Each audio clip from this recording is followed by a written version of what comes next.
According to Burger King, women belong in the kitchen. That's what they tweeted in 2022 on International Women's Day. They then actually followed it up with a series of tweets to highlight the discrepancy in pay between male and female chefs and how there are fewer female chefs than male chefs. So what they were doing was they were using humor to try and highlight a problem. And it kind of brought up a conversation about how to use humor in your content marketing following this tweet. Because some people liked it, they found it quite funny, and they also found it quite a unique way to draw attention to a particular problem. A lot more people hated it. A lot more people felt that it was a bit more used to the shock factor, the fact that they were saying this on International Women's Day, and that was the first tweet that you saw, women belong in the kitchen. People felt that Burger King were just trying to shock rather than, actually draw attention to the problem. Whatever side of the fence that you sit on, this does highlight people's reservations when it comes to using humor in their content marketing. So in this video, I'm going to go through the 3 ways you can use humor in your content marketing, which will lead to more leads and sales for you. And I will start by saying this, humor is subjective. What one person finds funny, another person won't find funny. Even if you've got the safest joke in the world, the safest kind of lamest dad joke in the world, someone will find it cringe or they won't like it. So it's kind of like humor is a bit like Marmite. Some people love it, some people hate it, and that's okay. What we want to do is we want to make sure we're using humor for the right reasons. And the way that we do this with our clients and the way that we do this with ourselves is we ask ourselves, would we tell this joke to our client and would our client laugh? That's the main thing that you want to consider when using humor in your content marketing. Would your target audience laugh at it? If your target audience would get offended by it, then don't use it. If it's something that you wouldn't feel comfortable saying on a call with a client or in front of a client, then definitely don't use it. So that's always a really good line to follow, I think, a really good rule to follow. For example, my 5-year-old finds it hilarious when I do my impression of a walrus using breadstick teeth, but that's not something that I would do in front of a client because they wouldn't find that very funny. So you might be thinking, is it really worth using humor? It seems like a lot of hassle, but actually it really, really is. Studies have shown that if you use humor, people are more likely to trust you, they see you as more intelligent, they're more likely to have a connection with you, they're more likely to remember you. Using humor is definitely worth it, but there are ways that you can do it. So the 3 ways that we advise people to use humor is 1, by making fun of your clients or customers, and I will go into how to do this in a minute. 2, by making fun of your industry, or 3, using kind of relatable business day-to-day humor. And I'm going to go through all of these and give you some examples as well so you can clearly understand how you can use humor for your business as well. So number 1, making fun of your clients or customers. Now, before you say, Lindsay, are you sure?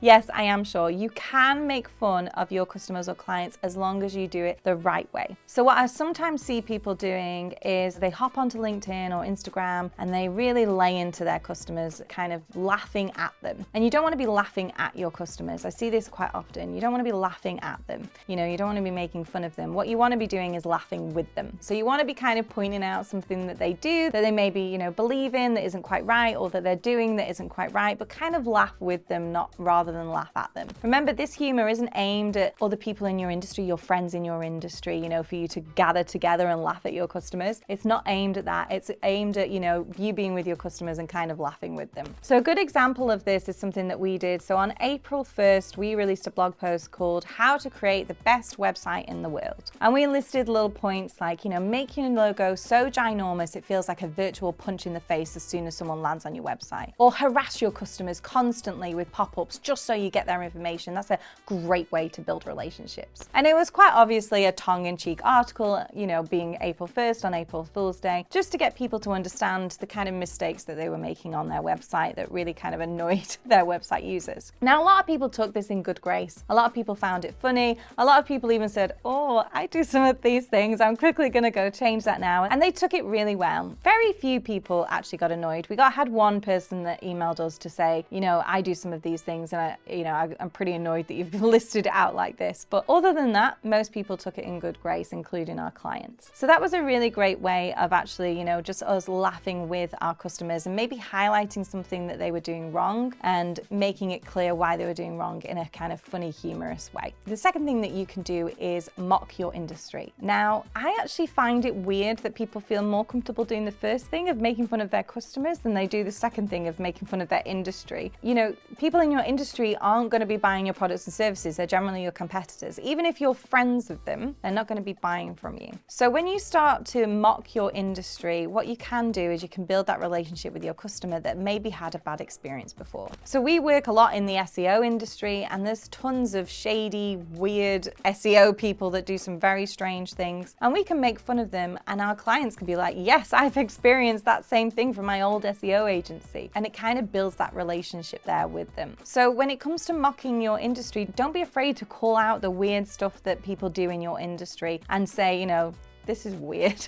Why would you do that? And have your audience laughing along with you. And lots of people in your industry will laugh along as well. They'll either laugh at themselves or they'll laugh at others. But you know, even if it annoys some people, generally it's a good thing because you're calling out the wrong stuff that you see. So a good example of this is from someone called Mike Killen, and Mike Killen is a funnel builder. He's a funnel building expert, and a lot of people in this industry are what we call kind of marketing bros or business bros. They kind of like have that hustle culture where it's, you know, you shouldn't be sleeping, you should be working. If you're not making money, what are you doing? That kind of thing. And he comes from that kind of industry where there's a lot of kind of very kind of bro hustle culture. So he made a video, it was a really, really funny video, just where he's kind of really taking the mick out of this culture, and he's talking about how kind of stupid these people come across. And that was really, really funny. Another great example of this, and if you are an elder millennial or above, you'll probably remember this from when it happened, was when British Airways actually launched the London Eye in London, which is a Ferris wheel. They couldn't actually get it up to tilt it upright. So the Ferris wheel is kind of lying on its side. And Richard Branson,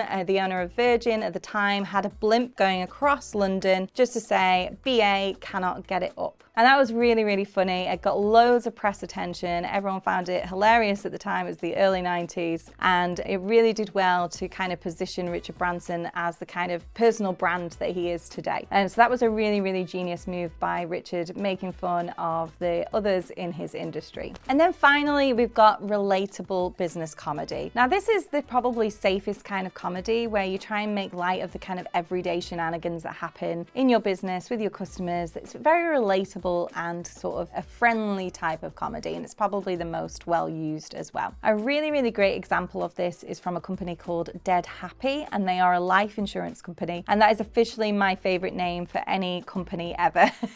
Dead Happy, which is a life insurance, so really, really works well. I found them because they advertised a meme at me, and it said, if you had a crush on these people, then you are now old enough that you need life insurance. And it was 6 blokes on there. There was Freddie Prinze Jr. and Leonardo DiCaprio and some others on there. And I was like, oh, I had a crush on them. I clearly need life insurance. And I found it really funny. And it was a great way of targeting me, making me feel a little bit old and laughing at myself. And that's a great example of relatable business comedy, you know, that you can use to make your audience laugh and other people in your industry laugh. And the way that I personally use this, so we deal a lot with SEO, which is a very dry topic, very boring topic. And I have a quiz that measures how well you're doing at SEO. And I really wanted to get people to take this quiz, but it kind of sounds boring. Like, take my quiz on how to get better at SEO sounds boring. Even the topic of SEO sounds boring. So I just did a post on LinkedIn about things that are less painful than learning about SEO. Things like standing on an upturned plug, stubbing your toe, or that weird pain you get when you eat ice cream. You know, those kind of things. And I just wanted to use it, just a little bit of comedy about how boring SEO really is,